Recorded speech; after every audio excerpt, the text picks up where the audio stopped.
ጀነራሉ ስለ ፋኖና ህዋት ጥምረት ምላሽ ሰጡ። በፌደራል መንግስት በኩል ስም የማጥፋት ዘመቻ ተጀምሮብናል። ህዋት ታላቅ የሰላም ተስፋ ለጋዛ። ሐማስ እስራኤላውያን ታጋቾች ለመልቀቅ ተስማማ። ትራምፕ እስራኤል በጋዛ የምታደርሰውን ጥቃት እንድታቆም አዘዙ።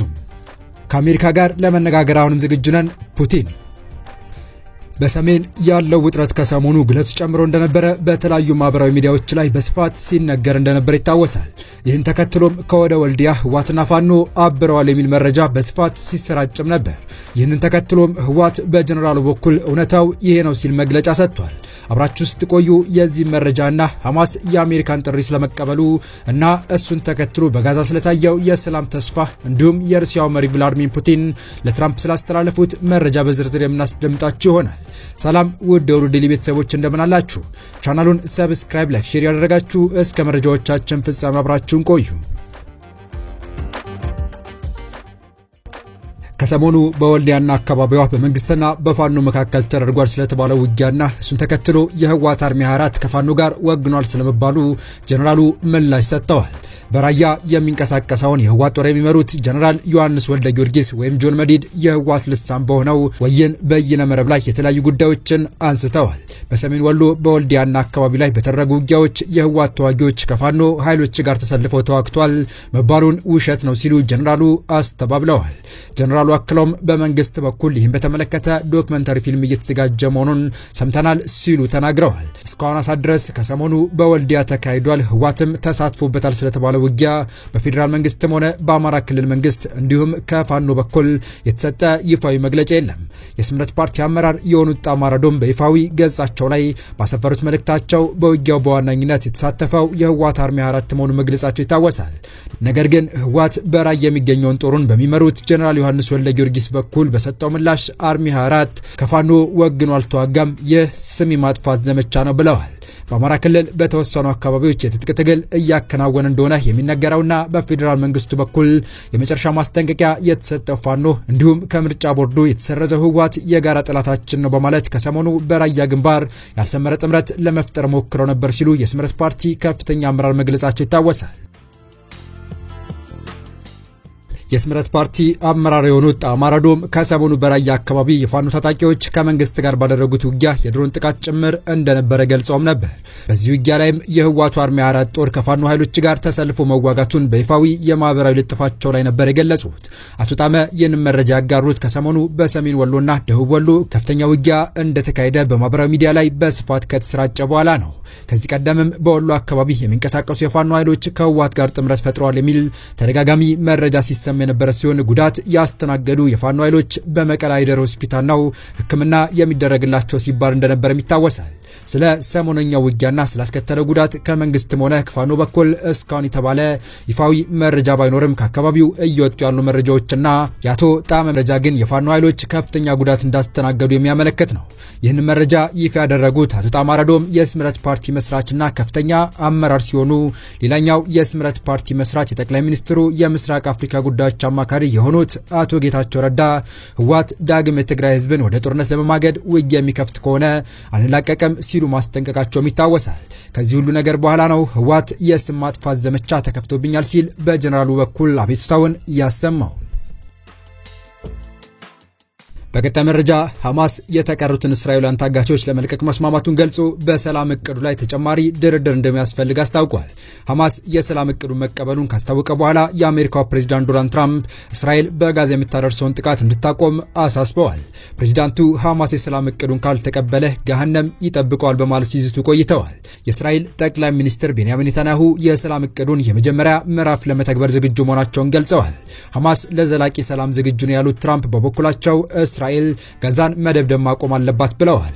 ትራምፕ የሐማስ ምላሽ በበጎ ቢቀበሉም ቡድኑ ቁልፍ የሆኑ የሰላም እቅዱን ክፍሎች አለመቀበሉ ጥያቄ አጭሯል። 20 ነጥቦች ካሉት የአሜሪካ የሰላም እቅድ መካከል በተወሰኑት እንደሚስማማ ሐማስ ገልጿል። የዩናይትድ ኪንግደም ጠቅላይ ሚኒስትር ኬር ስታርመር አሁን ያለው ሁኔታ ተስፋ እንደሚሰጥ ተናግረዋል። የተባበሩት መንግስታት ዋና ጸሐፊ አንቶኒ ጉተሬዝ አሳዛኙ የጋዛ ግጭት እንዲቆም ሁሉም ወገኖች እንዲተባበሩ ጥሪ አቀርባለሁ ብለዋል። የቱርኩ ፕሬዝዳንት ረሲፕ ታይብ ኤርዶጋን ሐማስ ለጋዛ የሰላም እቅድ የሰጠው ምላሽ ገንቢ ነው ሲሉ ተናግረዋል። የጀርመን መራሄ መንግስት ፍሬድሪክ መርዝ በበኩላቸው ታጋቾች የሚለቀቁበትና በጋዛ ሰላም የሚሰፍንበት ወቅት ተቃርቧል ብሏል። የፈረንሳዩ ፕሬዝዳንት ኢማኑኤል ማክሮን ሁሉም ታጋቾች ተለቀው በጋዛ የተኩስ አቁም ስምምነት የሚደረስበት ወቅት ተቃርቧል በማለት መግለጫ አውጥተዋል። የጣሊያን ጠቅላይ ሚኒስትር ጆርጂያ ሜሎኒ በበኩላቸው ቅድሚያ ሊሰጥ የሚገባው የተኩስ አቁም ስምምነት ነው ብለዋል። ሐማስ የሰላም እቅዱ ቁልፍ ነጥቦች ላይ ለመስማማት ባይፈቅድም የሰላም እቅዱ እንዲተገበር ከአጋሮቹ ጫና እየተደረገበት ነው። ሐማስ የተስማማባቸው ነጥቦች ጦርነት ማስቆም ይችሉ እንደሆነ አሁንም በግልጽ አልታወቀም። እስራኤል የወታደሮቿ ቁጥር እንደምትቀንስ አስታውቃለች። የእስራኤል መከላከያ ሚኒስቴር ጋዛን በቁጥጥር ስር ለማዋል የሚያደርገውን እንቅስቃሴ እንዲገታ ትዕዛዝ መተላለፉ ተዘግቧል። ኔታንያሁ የሰላም እቅዱን የመጀመሪያ ምዕራፍ ለመተግበር ዝግጁ መሆናቸውን ቢገልጹም ትራምፕ ካስቀመጧቸው 20 ነጥቦች መካከል የትኞቹን እንደሚተገብሩ ግልጽ አይደለም። 20 ነጥብ ባለው የሰላም እቅድ ውስጥ ከተካተቱት ሐሳቦች አንዱ ጋዛ ለጎረቤቶቿ ስጋት የማትሆንና ከሽብር ነፃ የሆነች ከተማ መሆን አለባት ይላል። በጋዛ መልሶ ግንባታ ተከናውኖ የጋዛ ህዝቦች ተጠቃሚ ይሆናሉ የሚል ነጥብም ተካቷል። ሁለቱ የሰላም እቅዱ ነጥቦች ከተሳኩ በኋላ ጦርነቱ ይቆማል ሲሉ ትራምፕ ተናግረዋል። ከዚያም የእስራኤል ወታደሮች አካባቢው ለቀው ይወጣሉ በማለት አክለዋል። ሐማስ የተቀሩትን እስራኤላውያን ታጋቾች ከለቀቀ በኋላ 2000 ፍልስጤማውያን እስረኞችን እስራኤል ትለቃለች። ትራምፕ በማህበራዊ ሚዲያ ገጻቸው ታጋቾችን በቶሎ እንድናድን እስራኤል ጋዛን መደብደብ ማቆም አለባት ብለዋል። በዚሁ ወደ መጨረሻው መረጃችን ተሻገርን።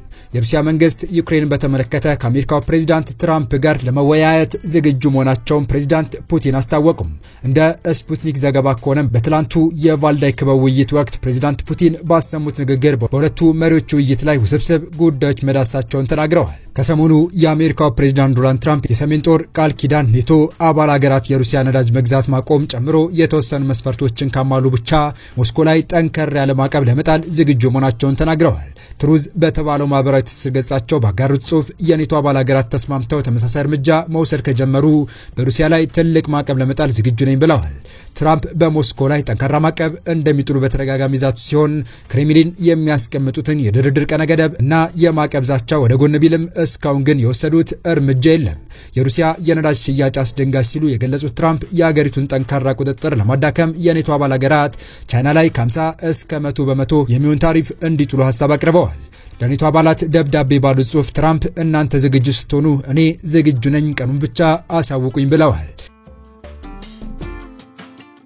በተያያዘ አሜሪካ ዩክሬን ከሁለት ሀገራት ድንበር ርቀው የሚገኙትን የሩሲያ የኃይል አቅርቦት መሰረተ ልማት ጥቃት እንድትፈጽም የሚያስችሉ የቴክኒክ ድጋፎችን የስለላ ሳተላይት መረጃ ማማከርና ማደራጀት ድጋፍ ለማድረግ መዘጋጀቷ እየተነገረ ነው። የተወደዳችሁ የቻናላችን ቤተሰቦች ለአሁኑ ለእናንተ ይመጥናሉ ብታደምጧቸው ታተርፉባችኋላችሁ ብለን የመረጥንላችሁ ዕለታዊ መረጃዎቻችን እስካሁን ያደመጣችኋቸው ነበሩ። በተመሳሳይ ሀገራዊና ቀጠናዊ ጉዳዮች እንዲሁም ዓለም አቀፋዊ የጂኦፖለቲካ ወታደራዊና አነጋጋሪ ክስተቶችን ዕለት በዕለት ተከታትለን በትኩስ ይዘን እንደምንቀርብ እያሳወቅን የቻናሉ ቤተሰብ ካልሆናችሁ ሰብስክራይብ፣ ቪዲዮን ላይክ እና ሼር በማድረግ ተደራሽነታችን ታሰፉ ዘንድ አክብሮታዊ ግብዣችን ነው። አበቃን። ሰናይ ጊዜን ተመኘን።